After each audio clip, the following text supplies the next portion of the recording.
Hi friends, இன்னைக்கு நம்ம Joe Rekha அவங்களோட லவ் ஸ்டோரியில் அடுத்து என்ன நடந்துச்சு அப்படின்னு இந்த வீடியோவில் பார்க்கலாமா. ரேகா அப்படி என்ன பார்த்து அந்த ஒரு லுக்கு, அந்த ஒரு பார்வை என்னமோ செஞ்சுது. அன்னைக்கு நைட்டு நான் மறுபடியும் படுத்திருந்து அவளை பற்றியே யோசிச்சுக்கிட்டு இருந்தேன். எனக்குள்ள ஏதோ ஒரு புதுசாக ஒரு உணர்வு எழுந்ததை நான் ஃபீல் பண்ணேன். நானும் தூக்குறதுக்காக எவ்வளவோ ட்ரை பண்ணேன். அப்போ அந்த கரெக்டாக இந்த சீனுக்கு அந்த வசீகரா மூவியில் உள்ள அந்த டைலாக்கு கரெக்டாக மேட்ச் ஆகும். ஜோ, உனக்கு என்னடி ஆச்சு? பொத்திட்டு படுத்தாலும் தூக்கம் வரலை, புரண்டுக்கிட்டு படுத்தாலும் தூக்கம் வரலை, உன்னை அந்த கண்ணு ரொம்பவே டிஸ்டர்ப் பண்ணுதில்ல. அந்த ஒரு டைலாக் தான் என்னால் தூங்கவே முடியாமல் நான் ரொம்பவே தவிச்சிட்டு இருந்தேன். அந்த கண்ணு மறுபடியும் என்னோட அந்த பார்வைக்கு வந்து போய்கிட்டே இருந்துச்சு. கண்ணுன்னா சும்மா சொல்லக்கூடாது ஜெயார். என்னோட ரேகா எப்பவுமே ரொம்பவே அழகா மேக்கப்லாம் பண்ணியிருப்பாங்க. அதுவும் அந்த கண்ணுக்கு த்ரெட்டிங்கு, காஜல், ஐப்ரோ இந்த மாதிரி எல்லாமே பண்ணும்போது அந்த கண்ணு இன்னுமே ரொம்ப அழகா அப்படி இருக்கும். நான் அன்னைக்கு தான் அவளோட அந்த கண்ணை அந்த அளவுக்கு ரசிச்சு பார்த்தேன். அவ என்னை பார்க்குற அந்த ஒரு பார்வையை அந்த கண்ணில் தெரியல, அதுக்கு மேலே அப்படி இருந்துச்சு. நானும் தூங்க முடியாமல் ரொம்பவே கஷ்டப்பட்டுட்டு இருந்தேன். அப்போது நான் எதிர்பார்க்கல, ரேகா கிட்ட இருந்து அந்த ஒரு கால் வந்துச்சு. நான் ரொம்பவே ஹாப்பியாக அப்படி பெட்டில் இருந்து எழுந்து உட்காந்து பேச ஆரம்பித்தேன். நான் இங்கே என்ன ஃபீல் பண்ணணும், அதே மாதிரி ரேகாவும் அங்கே ஃபீல் பண்ணியிருப்பாங்க போல். ரெண்டு பேருமே பேச ஆரம்பித்தோம். அது வரைக்கும் பார்க்கறது, சிரிக்கிறது ஏதோ ஒன்று அந்த மாதிரி போய்கிட்டே இருந்துச்சு. அதுக்கப்புறம் நாங்கள் ரெண்டு பேரும் ஒருத்தரை பற்றி ஒருத்தர் தெரிஞ்சுக்க ஆரம்பித்தோம்.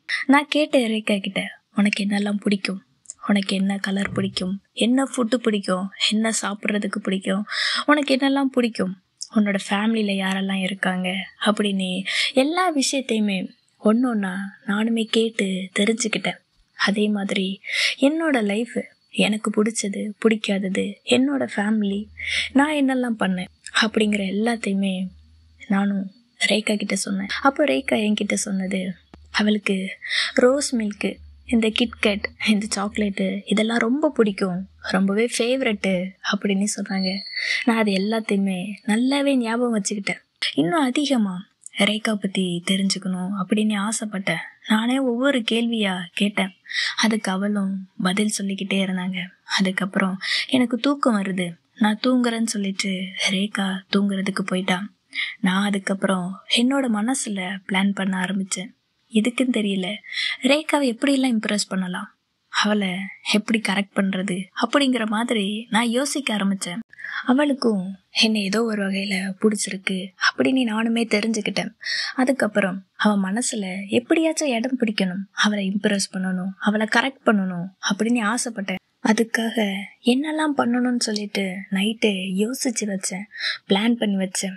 அடுத்த நாள் காலையில் எழுந்ததும் கிளம்பிட்டு ஃபஸ்ட்டு வேலையாக என்னோட ஹாஸ்டலுக்கு பக்கத்துலேயே ஒரு கடை இருந்துச்சு. ரேகா சொன்னால எனக்கு ரோஸ் மில்க்கு பிடிக்குன்னு சொல்லிட்டு நான் உடனே அந்த கடையில் போயிட்டு ஒரு ரோஸ் மில்க்கு, அப்போ அந்த 10 ரூபா பேக்கெட்டு, அந்த சின்ன பேக்கெட்டில் இருக்கும், அந்த பாக்கெட்டையுமே வாங்கிக்கிட்டு ரொம்பவே வேகமாக கம்பெனிக்கு போனேன். அது பயங்கர கூலிங்காக இருந்துச்சு. அந்த கூலிங் போகிறதுக்குள்ளே நான் ரேகா கிட்ட கொண்டு போய் கொடுக்கணுங்கிறதுக்காக ரொம்பவே வேகமாக போயிட்டு ரேகாவோட கையில் கொண்டு போய் கொடுத்தேன். அதை பார்த்ததும் அவ, எதுக்காக இப்போ இதை வாங்கிட்டு வந்த, ஏன் நீ திடீர்னு இது எல்லாமே பண்ணுற, இதெல்லாம் புதுசாக இருக்கே என்னன்னு சொல்லிட்டு கேட்டா. ஹாஸ்டல் பக்கத்தில் கடை இருந்துச்சு, பார்த்தேன், நீ வேற நேற்று உனக்கு பிடிக்குன்னு சொல்லிட்ட, ஸோ அதனால் வாங்கிட்டு வந்தேன், வேற எதுவும் இல்லைன்னு சொல்லிக்கிட்டு அவகிட்ட கொடுத்தேன். ரேகாவும் அதை உடனே குடித்தாங்க. குடிச்சிட்டு அதில் லாஸ்ட்டில் கொஞ்சம் இருக்கும்போது, இந்தா நீயும் குடின்னு சொல்லிட்டு என்கிட்ட கொடுத்தா. நான் அப்படியே அவளை பார்த்தேன். ஏன்னா எனக்கு ரோஸ் மில்க்கு கொஞ்சம் கூட பிடிக்காது. அப்படி அவளை பார்த்தேன்.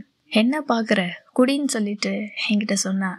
நானும் ஓகேன்னு சொல்லிட்டு அன்னைக்கு தான் ஃபர்ஸ்ட் டைம் அந்த ரோஸ் மில்க்கையுமே குடித்தேன். சும்மா சொல்லக்கூடாது, அது உண்மையாகவே ரொம்ப டேஸ்ட்டாக இருந்துச்சு. அன்னைக்கு என் ரேகா குடிச்சிட்டு கொடுத்ததில்ல, அந்தளவுக்கு டேஸ்ட்டாக இருந்துச்சு. நான் அன்றைக்கி தான் ஃபஸ்ட் டைம் அதையுமே குடித்தேன். அதுக்கப்புறம் ரெண்டு பேருமே வேலைக்கு போனோம். என்னோட டிபார்ட்மெண்ட்டு கொஞ்சம் தள்ளி, அவளோடது கொஞ்சம் தள்ளி இருக்கும். ஸோ லைட்டாக பார்த்துக்கலாம், அது மட்டும்தான். அதுக்கப்புறம் பிரேக் டைமில், டீ பிரேக்கில் 2 பேருமே மீட் பண்ணிப்போம். அப்போ கொஞ்சம் டைமுமே கிடைக்கும். அப்போ ஒருத்தர் பார்த்துக்கிறது, பார்த்த உடனே ஒரு சின்ன சிரிப்பு, பேசிக்கிறது, காலைல என்ன சாப்பிட்ட, என்ன செஞ்ச அப்படின்னு சொல்லிட்டு பேசிட்டு மறுபடியும் ஒர்க்கு. அதுக்கப்புறம் லஞ்ச் பிரேக்கு. ரேகா என்ன சைடிஷு தொட்டுக்கிறதுக்கு எடுத்துகிட்டு வந்தாலும் நான் அதை எடுத்துகிட்டு போயிட்டு நான் வாங்கி சாப்பிட ஆரம்பிச்சிருவேன். அப்படி அங்கேயுமே ஒரு சின்ன சிரிப்பு, பார்வை, அப்படி சைட் அடிச்சுக்கிட்டு அங்கேருந்து சாப்பிட்டுட்டு மறுபடியும் வேலைக்கு போகிறது. அப்புறம் அன்னைக்கு ஈவினிங் நான் தான் ரேகா கிட்டே கேட்டேன், நம்ம 2 பேரும் அவுட்டிங் போகலாமா, வெளியில் போகலாமான்னு சொல்லி கேட்டேன். ரேகாவும் சரி ஓகே வா போகலான்னு சொல்லிட்டு 2 பேருமே போனோம். அவளுக்கு பிடிச்ச ரோஸ் மில்க்கு குடிச்சிட்டு ஒரு காஃபியுமே குடிச்சிட்டு அங்கேருந்து KFCக்கு போனோம். அங்கே போயிட்டு சிக்கன் ஆர்டர் பண்ணி 2 பேருமே சாப்பிட்டுட்டு இருந்தோம். அப்போது ரேகா அந்த சிக்கனை எப்படி சாப்பிட்டாங்க தெரியுமா? அவள் எப்போவுமே லிப்ஸ்டிக் ரொம்பவே அழகாக போட்டிருப்பா. அது எந்த விதத்துலையும் கலைஞ்சிடக்கூடாது, அழிஞ்சிடக்கூடாதுங்கிறதுக்காகவே ரொம்பவே பார்த்து பொறுமையாக மெதுவாக சாப்பிட்டா. அவள் அப்படி சாப்பிட்டுட்டு இருக்கிற அழகை நான் அப்படியே பார்த்து ரசிச்சுக்கிட்டு இருந்தேன். நான் சாப்பிட்றத மறந்து அப்படி அவள் சாப்பிட்றத பார்த்துக்கிட்டே இருந்தேன். நான் பார்த்துக்கிட்டு இருக்கிறத அவளுமே பார்த்துட்டா. என்ன சொல்ல போகிறாளோ அப்படின்னு நினச்சேன். நீ என்ன பண்ணுற, இங்கே என்ன பார்க்குற, சீக்கிரம் சாப்பிடு, நம்ம சீக்கிரம் வீட்டுக்கு போகணும் அப்படின்னு சொன்னான். சரி ஓகேன்ட்டு நானுமே சாப்பிட்டுட்டு அன்னைக்கு 2 பேருமே ரூமுக்கு கிளம்பிட்டோம். நைட்டு மறுபடியும் கால் பண்ணேன் ரேகா கூட பேசுகிறதுக்காக. அப்போது அன்றைக்கி காலையில் கம்பெனியில் நடந்ததையுமே சொன்னேன். எனக்கு ரோஸ் மில்க்குன்னா கொஞ்சம் கூட பிடிக்காது, ஆனால் என்னவோ தெரியல, நீ குடிச்சிட்டு கொடுத்தது அது ரொம்பவே டேஸ்ட்டாக இருந்துன்னு சொல்லிட்டு நான் அப்படியே கொஞ்சம் ஃப்ளர்ட் பண்ணுற மாதிரி பேச ஆரம்பித்தேன். நான் பேசினேன், ஒரு பயத்தோடு தான் பேசினேன். ஆனால் ரேகாவும் அதுக்கு என்ன எதுவுமே சொல்லலை. பதிலுக்கு அவளும் என்கிட்ட ஃப்ளர்ட் பண்ணுற மாதிரி பேசினாங்க. 2 பேருமே அடுத்த ஸ்டேஜுக்கு ஒருத்தர் ஃப்ளர்ட் பண்ணுறது, அப்படி இன்டைரக்டாக லவ்வை சொல்கிறது, அந்த மாதிரி பேசிகிட்டு இருந்தோம். உனக்கு என்ன பிடிக்கும், எனக்குமே உன்னை பிடிச்சிருக்கு அப்படிங்கிறத டைரெக்டாக சொல்லாமல் இன்டைரக்டாக எப்படியெல்லாம் சொல்ல முடியுமோ அந்த மாதிரியெல்லாம் கன்வே பண்ண ஆரம்பித்தோம். பேசிக்கிட்டே இருந்தோம். லேட் நைட் வரைக்கும் பேசிக்கிட்டே இருந்தோம். எனக்கு இங்கே ஹாஸ்டலில் நான் பேசுகிறதில்ல எந்த ஒரு ப்ராப்ளமும் இல்லை. அதே மாதிரி ரேகாக்கும் அவள் கூட பிறந்தது ஒரு அக்கா, ஒரு தம்பி, அவங்களுக்கு மேரேஜ் ஆகிட்டு தம்பியும் வேலைக்கு போயிடுவாங்க. ஸோ வீட்டில் அவளுமே ஃப்ரீயாக தான் இருப்பாள். ஸோ எங்கள் 2 பேருக்குமே பேசுகிறதுல எந்த ஒரு பிரச்சனையும் இல்லை. லேட் நைட் வரைக்கும் பேசிக்கிட்டு அதே நினப்பில் அப்படி தூங்கிட்டு இருந்தோம். அடுத்த நாள் வேலைக்குமே போனோம். அதே மாதிரி எப்பவும் போல் பார்த்ததும் ஒரு சின்ன சிரிப்பு, அப்படி ஒரு சைட்டு. அவள் இன்றைக்கி என்ன மாதிரி ட்ரெஸ் பண்ணிட்டு வந்திருக்கா, என்ன கலரில் ட்ரெஸ் பண்ணியிருக்கா, எவ்வளோ அழகாக ஸ்ட்ரக்சராக ட்ரெஸ் பண்ணியிருக்கா அப்படிங்கிறத நான் பார்த்து அப்படியே ரசிக்க ஆரம்பித்தேன். அப்போ என்னோடய ஃப்ரெண்ட்ஸு கேங்கு கூடவே சுற்றிட்டு இருப்பாங்கல்ல, அவங்களுக்கும் ஒரு டவுட்டு. என்னோடய பார்வை, என்னோட கண்ணு அவளை பார்க்குறத அவங்களுமே நோட் பண்ணி, நீ என்ன அவளை டிஃப்ரெண்ட்டாக பார்க்குற என்னன்னு சொல்லி அப்படி அந்த ஃப்ரெண்ட்ஸ் கேங்கில் கிண்டலுமே ஆரம்பிச்சது. நீங்கள் என்ன வேணால் சொல்லுங்கள், நான் பார்க்குறத நிறுத்த மாட்டேன் அப்படின்னு நான் என்னோட வேலையை நான் கரெக்டாக பார்த்துட்டு இருந்தேன். அப்போ லஞ்ச் பிரேக்கில் நான் ரேகா கிட்ட சொன்னேன், நான் இன்னைக்கு ஈவினிங் ஊருக்கு போகிறேன். என்னோட ஊரில் திருவிழா 3 நாளைக்கு நான் கம்பெனிலையுமே லீவ் சொல்லிட்டேன். நான் அதுக்கப்புறம் வரமாட்டேன்னு சொல்லிட்டு நான் அவகிட்ட சொன்னதும் ரேகாவும் சரி ஓகே 3 நாள் தானே, ஓகே நீ போயிட்டு வா, நானுமே உன் கூட ஸ்டேஷனுக்கு வரேன், உன்னை ட்ராப் பண்ணிவிட்டு நானுமே கிளம்புறேன்னு சொன்னாங்க. சரி ஓகேன்னு சொல்லிட்டு நாங்கள் 2 பேருமே வேலை முடிஞ்சதுக்கப்புறம் கிளம்பினோம். அன்னைக்கு எங்களுக்கு ஃபஸ்ட்டு ஷிஃப்ட்டு காலையில் 6 மணிலேருந்து 2 மணி வரைக்கும் ரொட்டேஷன் ஷிஃப்ட்டில் தான் அந்த ஒர்க்குமே போயிட்டுருக்கோம். நான் ரேகா என்ன ஷிஃப்ட்டில் வேலை பார்க்குறாளோ அதே ஷிஃப்ட்டை எனக்கும் வேணும்னு சொல்லி எப்படியோ பேசி கரெக்ட் பண்ணி அந்த ஷிஃப்ட்டை நானுமே வாங்கிடுவேன். நான் கொஞ்சம் சீனியரு. ஸோ அதனால் அது எனக்கு கொஞ்சம் ஈஸியாகவுமே இருந்துச்சு. எப்போவாச்சும் ஒரு டைம் தான் மிஸ் ஆகிறோம். ஸோ அன்னைக்கு அப்படியுமே 2 பேரும் ஃபஸ்ட்டு ஷிஃப்ட்டை முடிச்சுட்டு 2 மணிக்கெல்லாம் வேலையை முடிச்சுட்டு வெளியில் வந்தோம். அப்போ ரேகாவனோட நானுமே உன் கூட ஹாஸ்டலுக்கு வர்றேன், ஈவினிங் 4:30 தானே ட்ரெயின். ஸோ ஹாஸ்டலில் போயிட்டு லக்கேஜ் எல்லாமே பேக் பண்ணி எடுத்துகிட்டு ஸ்டேஷனுக்கு போகலாம் அப்படின்னு சொன்னான். அவன் அப்படி சொன்னது தான் எனக்குள்ள ஒரு மாதிரி ஒரு பதட்டம், ஒரு பயம், இது எல்லாமே வந்துருச்சு. ரேகா என்னோட ஹாஸ்டலுக்கு வரேன், என்னோட ரூமுக்கு வரேன்னு சொன்னதும் எனக்கு ஒரு பயம். ஏன்னா இப்போ ஹாஸ்டலில் என்னோட ரூமில் அங்கே யாரும் இருக்க மாட்டாங்க, அங்கே தனியாக தான் இருக்கும். நம்ம என்ன பண்ண போகிறோம் அப்படின்ட்டு எனக்கு ஒரு பயம். வரேன்னு சொல்லவில்லை, வராதனையும் சொல்ல முடியாது. ஸோ நானும் ஓகே சரி வான்னு சொல்லிட்டு நான் கூப்பிட்டுட்டு போனேன். அங்கே போனதும் அங்கே இருக்கிற செக்யூரிட்டி கிட்ட ஒரு இன்ட்ரோ பண்ணிவிட்டு என்னோட ரூமுக்குமே கூப்பிட்டுட்டு வந்தேன். என்னோட ரூமுக்கு வந்ததும் உடனே நான் டோரை லாக் பண்ணேன். அவளும் அதை பார்த்தா எதுவுமே சொல்லிக்கல, 2 பேருமே எதுவுமே பேசிக்கல. நான் என்ன நினச்சேன், ஏன் அப்படி பண்ணேன் அப்படின்னு எனக்கே தெரியல. நான் அவள் பக்கத்தில் போயிட்டு ரேகாவை அப்படியே தூக்கி சுற்ற ஆரம்பித்தேன். கொஞ்சம் வேகமாகவே அப்படி சுற்றிட்டு இருந்தேன். அவள் ஃபஸ்ட்டு கொஞ்சம் டென்ஷன் ஆயிட்டா. எதுக்காக நீ இந்த மாதிரி பண்ணுற, ஏன் இப்படி பண்ணுறன்னு சொல்லி என்கிட்ட கேட்டா. ஆனால் நான் அப்பவும் விடவே இல்லை, தூக்கி அப்படியே சுற்றிக்கிட்டே இருந்தேன். அதுக்கப்புறம் கொஞ்ச நேரத்தில் ரேகாவுமே அதை அக்செப்ட் பண்ணிக்கிட்டு என்னோட கழுத்தில் அவள் 2 கையையுமே அப்படி கோர்த்துக்கிட்டு என்ஜாய் பண்ண ஆரம்பித்தா. அதை பார்த்ததும் எனக்கு இன்னுமே ஹாப்பியாக இருந்துச்சு. இன்னுமே வேகமாக அப்படியே தூக்கிட்டு சுற்ற ஆரம்பித்தேன். எங்கள் 2 பேரோட கண்ணும் ஒருத்தர் அப்படியே பார்த்துக்கிட்டு இருக்கு. என்னோட கண்ணு ரேகா என்ன ரியாக்ட் பண்ணுறா, அவளுக்கு பிடிச்சிருக்கா இல்லையா அப்படிங்கிறத நான் கரெக்டாக நோட் பண்ணிக்கிட்டே இருந்தேன். அதுக்கப்புறம் கொஞ்ச நேரத்தில் ரேகாவுமே போதும் என்னை கீழே இறக்கி விடு, இதுக்கு மேலே இப்படி சுற்றிக்கிட்டே இருந்தேன்னா தலை சுற்ற ஆரம்பிச்சிடும், நீ என்னை கீழே இறக்கி விடு அப்படின்னு சொல்லிட்டு என்கிட்ட சொன்னான்.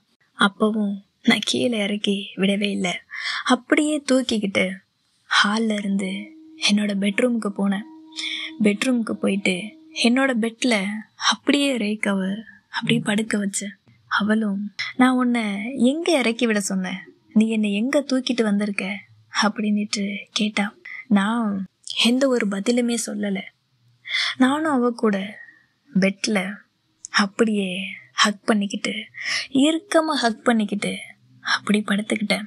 ஒரு பயத்தோட அவள் என்ன சொல்லுவாளோ அப்படின்னு தெரியாமல் அப்படி ரொம்பவே இறுக்கமாக கட்டி பிடிச்சிக்கிட்டேன். அதுக்கப்புறம் நானுமே ஃபீல் பண்ணேன், ரேகாவோட கையும் என்னை அப்படியே இறுக்கமாக கட்டி பிடிச்சிக்கிட்டா. அப்போ இன்னுமே ஹாப்பியாக இருந்துச்சு. அப்படி கொஞ்ச நேரம் நான் அப்படி இறுக்கமாக கட்டி பிடிச்சிக்கிட்டு 2 பேருமே அந்த பெட்டில் படுத்திருந்தோம். அதுக்கப்புறம் நான் என்னோட முதல் முத்தத்தை ரேகாவோட நெத்தியில் கொடுத்தேன். அவளும் அதை ஏற்றுக்கிட்டா, பதிலுக்கு எதுவுமே சொல்லலை, அக்செப்ட் பண்ணிக்கிட்டா. அதுக்கப்புறம் கன்னத்தில் கழுத்தில் அப்படின்னு அந்த அவளோட முகத்தில் மொத்தமாக நான் வேகமாக அப்படி கிஸ் பண்ணேன். கிஸ் பண்ணிக்கிட்டே இருந்தேன், வேகமாக கிஸ் பண்ணேன். அதுலேயும் அவளோட அந்த கழுத்தில் கிஸ் பண்ணுறது எனக்கு ரொம்பவே பிடிச்சிருந்துச்சு. அந்த கழுத்தில் மெதுவாக என்னோட லிப்ஸை அப்படி ஒரு ஒத்தடம் கொடுக்குற மாதிரி அப்படி ஒத்தி எடுக்கிறது. அதுக்கப்புறம் அப்படி சின்னதாக கொஞ்சிற மாதிரி லைட்டாக ஒரு சின்ன கடி அப்படி கடித்து விளையாடவும் செஞ்சேன். ஆனால் இது எதுக்குமே ரேகா அது எல்லாத்தையுமே ஃபீல் பண்ணாங்களே தவிர வேறு எதுவுமே சொல்லலை, வேணான்னு சொல்லலை, எதுவுமே சொல்லலை, எல்லாத்தையுமே அக்செப்ட் பண்ணிக்கிட்டாங்க. அப்போ எனக்குமே புரிஞ்சுது, ரேகாவுக்கும் என்னை பிடிச்சிருக்கு அப்படிங்கிற தைரியத்தில் நானுமே இன்னும் அதிகமாக கிஸ் பண்ண ஆரம்பித்தேன். சரி அதுக்கப்புறம் அப்படின்னு நானும் கேட்டேன். அப்போ என்னோடய கம்பெனியில் ஒர்க் பண்ணும்போது நம்ம என்ன ட்ரெஸ் வேணால் போட்டுக்கலாம், ஆனால் அதில் ஓவர் கோட்டும் போட்டுக்கணும். அப்போ நான் அவளோட ஓவர் கோட்டை கலட்டினேன். அப்படின்னு அவங்க சொன்னாங்க. சொல்லவும் எனக்கு ஆர்வம், என்னது அதுக்குள்ளையா, அதுவும் ஃபர்ஸ்ட் டைம்லேவா அப்படின்ட்டு நான் என் வாயை பொளந்துட்டு கேட்டேன். அப்போ ஜோ சொன்னாங்க, யோ யோ யோ, நீ வாயை பழக்கிற அளவுக்கெல்லாம் ஒன்றுமே இல்லை, நீ எதையும் நினச்சிக்காத அப்படின்னு சொல்லிட்டு சிரிச்சுக்கிட்டு, அந்த ஒரு வெக்கம், நம்மளோட ஓன் ஸ்டோரியை சொல்லும்போது எந்த அளவுக்கு ஒரு வெக்கம் வரும், ஒரு சிரிப்பு வரும்ல, அந்த சிரிப்போடைய என்கிட்ட அந்த கதையை சொல்லிட்டு இருந்தாங்க. சரி, ஓகே ஓகே, நான் எதுவும் நினச்சிக்கல, நீங்கள் உங்கள் கதையை சொல்லுங்க அப்படின்னு கேட்டேன். அதுக்கப்புறம் சொன்னாங்க, அது எனக்கு அன்கம்ஃபர்டபுளாக இருந்துச்சு. ஸோ அதை மட்டும் கலட்டிட்டு மறுபடியும் 2 பேரும் அப்படியே ஹக் பண்ணிக்கிட்டு அந்த பெட்டில் படுத்திருந்தோம். ரேகா, போதும், டைம் ஆயிடுச்சு, உன்னோட லக்கேஜ் எல்லாம் பேக் பண்ணு, கிளம்பணும் அப்படின்னு சொல்லிட்டு என்னை எழுப்பி விட்டா. ஆனால் நான் சொன்னேன், லக்கேஜ் எல்லாம் நேற்று நைட்டே பேக் பண்ணிட்டேன், எந்த ஒரு வேலையுமே இல்லை, இன்னும் கொஞ்ச நேரம் இப்படியே இருக்கலாம், ட்ரெயினுக்கு இன்னுமே டைம் இருக்குன்னு சொல்லிட்டு நானும் எழுந்துக்கல, ரேகாவையும் எழுந்துக்க விடாமல் அப்படியே ஹக் பண்ணிக்கிட்டே படுத்திருந்தோம் 2 பேருமே. அதுக்கப்புறம் இன்னுமே கொஞ்சம் டைம் ஆச்சு.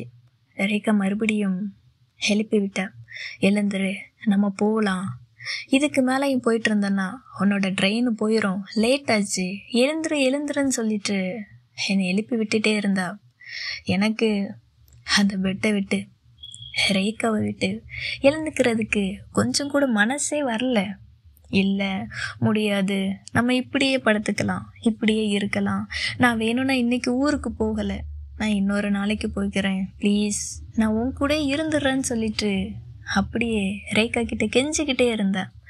நான் ஊருக்கு போகலை, உன் கூடயே இருந்துக்கிறேன் அப்படின்னு ரேகா கிட்ட கெஞ்சிக்கிட்டு இருந்தேன்.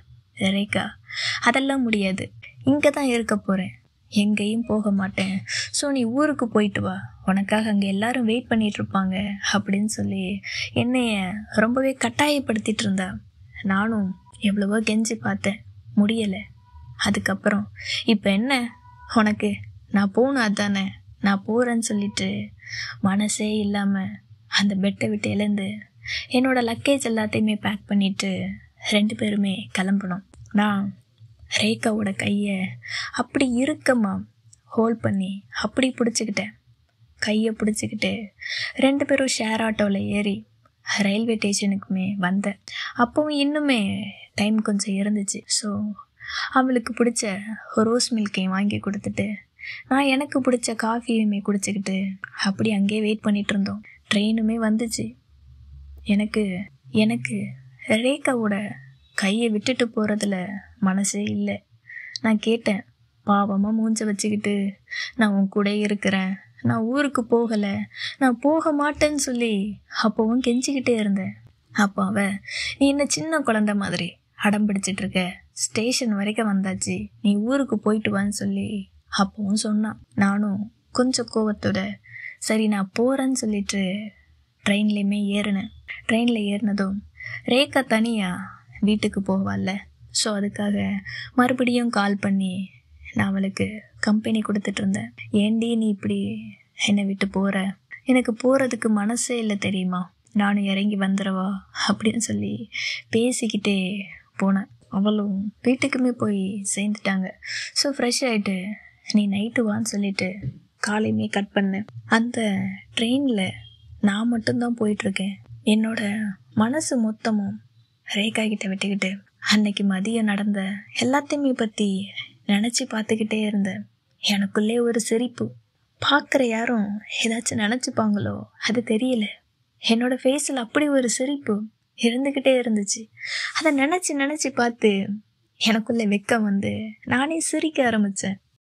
அதையே நினச்சிக்கிட்டு ஊருக்குமே போனேன். ரேகா கிட்டேயும் சொன்னேன், நான் ஊருக்கு வந்துட்டேன் அப்படின்னுட்டு. ரேகா அடுத்த நாள் வேலைக்குமே போனாங்க.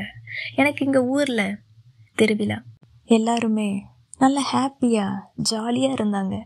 நான் மட்டும் ஃபோனை கையில் வச்சுக்கிட்டு ரேகா எப்போ கால் பண்ணுவான், எப்போ பிரேக் டைம் வரும், அவகிட்ட பேசலாம் அப்படின்னுட்டு நான் ஒரு சொல்லுவாங்கள்ல மந்திரிச்சு விட்ட கோழி மாதிரியே நான் சுற்றிக்கிட்டு இருந்தேன். அந்த பிரேக் டைம் எப்போ வரும் அதுக்காக வெயிட் பண்ணிகிட்டு இருந்தேன். பிரேக் டைம் வந்ததும் ரேகா கால் பண்ணாங்க. நானும் பேசினேன். என்னடி பண்ணுற, சாப்பிட்டியா, டீ குடிச்சியா, உனக்கு அங்கே எல்லாம் ஓகேவா, நீ ஓகேவா இருக்கியான்னு சொல்லிட்டு நானுமே பேசினேன். அப்போ வழக்கத்துக்கு மாறா ரேகாவோட குரல் கொஞ்சம் டல்லாகவே இருந்துச்சு. என்னை மிஸ் பண்ணியிருப்பா போல, அது எனக்கு நல்லாவே புரிஞ்சிக்க முடிஞ்சுது. அப்போ இந்த வீடியோ காலெல்லாம் இல்லை, ஸோ வாய்ஸ் மட்டும்தான். ஆடியோ காலில் தான் 2 பேருமே பேசிகிட்டு இருந்தோம். அது ஒரு 10 நிமிஷம்தான். அடுத்தது ஒர்க்கு ஸ்டார்ட் ஆயிடுச்சுன்னு சொல்லிட்டு ரேகாவுமே கிளம்பிட்டா.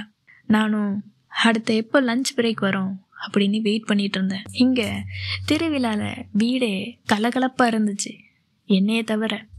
அப்போவும் என்னோட வீட்டில் எல்லாருமே கேட்டாங்க, நீ எதுக்காக இப்படி இருக்க, ஏன் ஃபோனை கையில் வச்சுக்கிட்டே சுற்றிக்கிட்டு இருக்க, இங்கே வந்து ஃபோனை தான் பேசிக்கிட்டு இருப்பியா அப்படின்னு திட்டவும் ஆரம்பித்தாங்க. நான் எதையுமே கண்டுக்கலை. அதுக்கப்புறம் அன்னைக்கு நைட்டு மறுபடியும் 2 பேருமே பேச ஆரம்பித்தோம். 2 பேருக்கும் என்ன பேசுறது அப்படின்னு தெரியலை, வாயிலிருந்து வார்த்தையே வரலை. 2 பேருமே அமைதியாக இருந்தோம். ஃபர்ஸ்ட் டைம் ஒரு லாங் டிஸ்டன்ஸ். தெரியல, அதுக்கு முன்னாடி வரைக்கும் இந்த மாதிரி ஃபீலெல்லாம் நான் ஃபீல் பண்ணதே இல்லை. அன்னைக்கு அவ கூட பெட்டில் ஒன்றா இருந்ததுக்கப்புறம் எனக்கு அவளை விட்டு வர்றதுக்கு மனசே இல்லை. ஏதோ நான் ரொம்பவே லோன்லியாக ஃபீல் பண்ண ஆரம்பித்தேன். எப்போ இந்த 3 நாள் லீவ் போகும், எப்போ நம்ம மறுபடி பார்க்கலாம் அப்படிங்கிற ஒரு ஏக்கத்தோடு இருந்துச்சு. நானும் எதுவுமே பேசிக்கல, ரேகாவுமே எதுவுமே பேசலை. என்ன பண்ணுற, சாப்பிட்டியா, திருவிழாலாம் எப்படி போயிட்டுருக்கு, வீட்டில் எல்லாருமே நல்லா இருக்காங்களா, அந்த மாதிரி தான் பேசிகிட்டு இருந்தோம். அப்போவும் என்னோடய வீட்டில் நீ இப்போவும் ஃபோனும் கையுமா தான் சுற்றிட்டு இருப்பியா, யாருக்கிட்ட தான் அப்படி பேசுவ அப்படின்னு மறுபடியும் திட்ட ஆரம்பித்தாங்க. அப்போ தான் நான் ரேகாவை என்னோடய ஃபேமிலி கூட எல்லார் கூடயுமே இன்ட்ரோடியூஸ் பண்ணி வச்சேன். அம்மா, அக்கா அப்படின்னு எல்லார் கூடயுமே பேசுகிறது, எல்லார் கூடயுமே பேச வச்சேன். அவளும் என் ஃபேமிலி கூட நல்லாவே பேசி ரொம்ப நல்லாவே அப்படியே அட்டாச்ட் ஆனாங்க. அதுக்கப்புறம் எப்போ ரேகா கால் பண்ணாலும் வீட்டில் கிண்டல் பண்ண ஆரம்பிச்சிட்டாங்க. திருவிழா எப்போ முடியும் அப்படின்னு வெயிட் பண்ணிட்டு இருந்தேன். முடிஞ்சதும் அன்னைக்கு நைட்டே கிளம்புனேன். அதுக்கு மேலே வெயிட் பண்ண முடியல. நானும் ரொம்பவே சீக்கிரமாக எழுந்து அடுத்த நாள் வேலைக்காக ஹாஸ்டல்ல இருந்து கம்பெனிக்கு போகணும். என்னோடய ஹாஸ்டல் பஸ்ஸு வர்ற வரைக்கெல்லாம் பொறுமை கிடையாது, அது வரைக்கெல்லாம் வெயிட் பண்ணிகிட்டு இருக்க முடியாது. ஸோ நானே ஹாஸ்டலை விட்டு வெளியில் வந்து வேறு ரூட் பஸ்ஸை பிடிச்சி அந்த கம்பெனிக்குமே போனேன். ரேகாவையும் சீக்கிரமாக வா, நான் உன்னை பார்க்கணுன்னு சொல்லிட்டு அவளையுமே வர சொன்னேன். அவளை பார்த்ததும் ஓடி போயிட்டு அப்படியே ஹக் பண்ணிக்கிட்டேன். அங்கே யார் இருக்காங்க இல்லை எதையுமே பார்க்கல, அப்படி ஓடி போயிட்டு இறுக்கமா கட்டி அணைச்சிக்கிட்டேன். அந்த 3 நாள் பிரிவை என்னால் தாங்கிக்கவே முடியல. நான் அவ்வளோ மிஸ் பண்ணேன். அவளும் என்னை அப்படியே ஹக் பண்ணிக்கிட்டா. அதுக்கப்புறம் அங்கேருந்து கொஞ்சம் யாருமே இல்லாத இடத்துக்கு எங்களுக்கு ரெஸ்ட் எடுக்கிறதுக்குன்ட்டு 2 பிளேஸ் இருக்கும். கொஞ்சம் பக்கமாக ஒன்று இருக்கும், இன்னும் கொஞ்சம் தூரமாக இருக்கும். அங்கே தூரமாக இருக்கிற பக்கம் யாரும் அதிகமாக அந்த பிளேஸ்க்கு வரமாட்டாங்க. ஸோ நான் ரேகாவை அவளோட கையை பிடிச்சிக்கிட்டு அந்த இடத்துக்குமே கூப்பிட்டுட்டு போனேன். அங்கே போனதும் மறுபடியும் கிஸ் பண்ணேன். இத்தனை நாள் பார்க்காத ஏக்கத்தில் என்னோட அன்பை எப்படி காட்டுறதுன்னு தெரியல. முத்தத்தால் என்னோட அன்பை நான் எவ்வளோ மிஸ் பண்ணேன் அப்படிங்கிறத நான் புரிய வச்சேன். நான் அவளோட கண்ணை பார்த்தேன். அந்த கண்ணிலே தெரிஞ்சுது அவள் என்ன எந்த அளவுக்கு மிஸ் பண்ணுறா அப்படிங்கிறத என்னால் புரிஞ்சிக்க முடிஞ்சுது. வேலை முடிஞ்சதும் நம்ம 2 பேருமே வெளியில் போகலாம் அப்படின்னு பிளான் பண்ணோம். நைட்டு டின்னர் 2 பேருமே ஒன்றா சேர்ந்து சாப்பிட்டோம். ஒருத்தர் அப்படியே பார்த்துக்கிட்டே இருந்தோம், கையை பிடிச்சிக்கிட்டு பேசிக்கிட்டே இருந்தோம். அப்போ தான் ரேகாவும் சொன்னான், நான் உன்னை உண்மையாகவே ரொம்பவே மிஸ் பண்ணேன். என் கூட அத்தனை ஃப்ரெண்ட்ஸ் இருந்தாலும் நான் உன்னை தான் தேடினேன். நீ இல்லாத இந்த 3 நாள் ரொம்பவே கஷ்டமாக இருந்துச்சு எனக்கு.